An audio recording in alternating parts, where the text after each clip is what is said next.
Chapter 4. Once there was a princess who was very beautiful.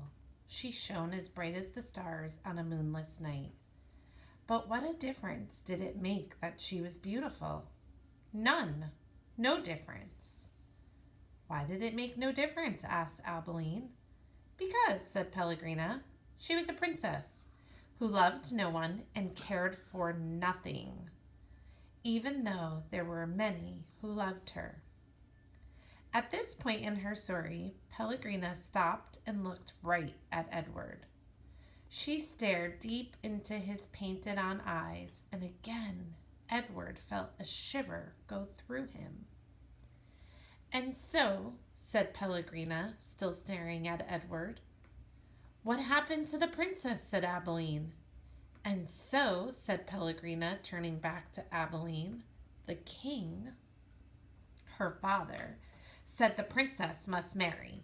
And soon after this, a prince came from a neighboring kingdom, and he saw the princess, and immediately he loved her.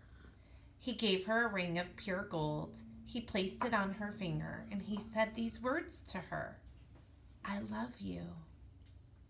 But do you know what the princess did?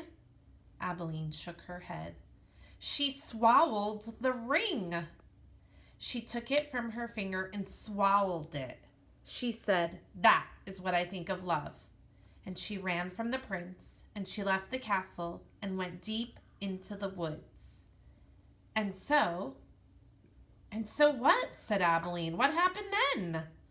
And so the princess became lost in the woods.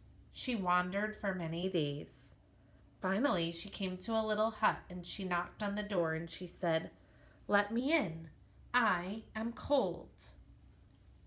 There was no answer. She knocked again. She said, let me in. I am hungry. A terrible voice answered her. The voice said, enter if you must. The beautiful princess entered, and she saw a witch sitting at a table counting pieces of gold. 3,622, said the witch. I am lost, said the beautiful princess. What of it? Said the witch. 3,623. I am hungry, said the princess. Not my concern, said the witch. 3,624. But I'm a beautiful princess, said the princess.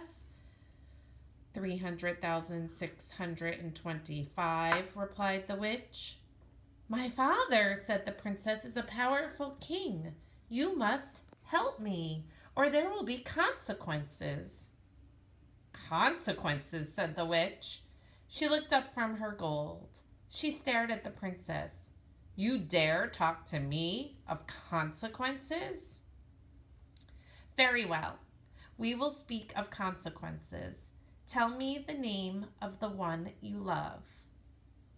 Love, said the princess. She stamped her foot. Why must everyone speak of love? Whom do you love? Said the witch. You must tell me the name. I love no one, said the princess proudly. You disappoint me, said the witch. She raised her hand and said one word. Farthfiggery. And the beautiful princess was changed into a warthog. What have you done to me? Squealed the princess. Talk to me of consequences now, will you? Said the witch. And she went back to counting her pieces of gold. 3,626, said the witch, as the warthog princess ran from the hut and out again into the forest. The king's men were in the forest too, and what were they looking for? A beautiful princess. And so when they came upon an ugly warthog, they shot it immediately. Pow! No, said Abilene. Yes, said Pellegrina. The men took the warthog back to the castle, and the cook slid open its belly, and inside she found a ring of pure gold. There were many hungry people in the castle that night, and all of them waiting to be fed. So the cook put the ring on her finger and finished butchering the warthog. and the ring that the beautiful princess had swallowed shone on the cook's hand as she did her work. The end.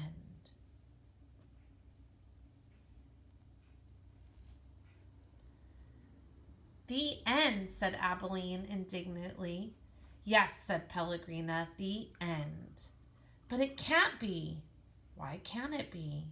Because it came too quickly. Because no one is living happily after. That's why. Ah, and so Pellegrina nodded. She was quiet for a moment. But answer this. How can a story end happily if there is no love? But, well, it is late and you must go to sleep. Pellegrina took Edward from Abilene. She put him in his bed and pulled the sheet up to his whiskers. She leaned close to him and she whispered, "You disappoint me." After the old lady left, Edward lay in his small bed and stared up at the ceiling. The story, he thought, had been pointless. But then most stories were.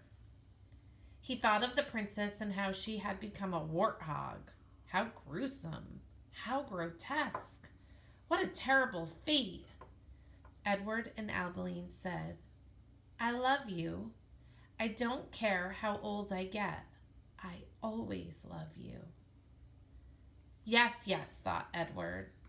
He continued to stare up the ceiling. He was agitated for some reason that he could not name.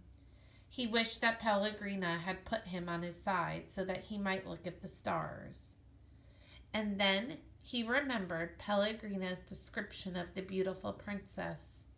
She shone as bright as the stars on a moonless night. And for some reason, Edward found comfort in these words, and he repeated to himself, "As bright as the stars on a moonless night. As bright as the stars on a moonless night." Over and over until at last the first light of dawn. Chapter 4.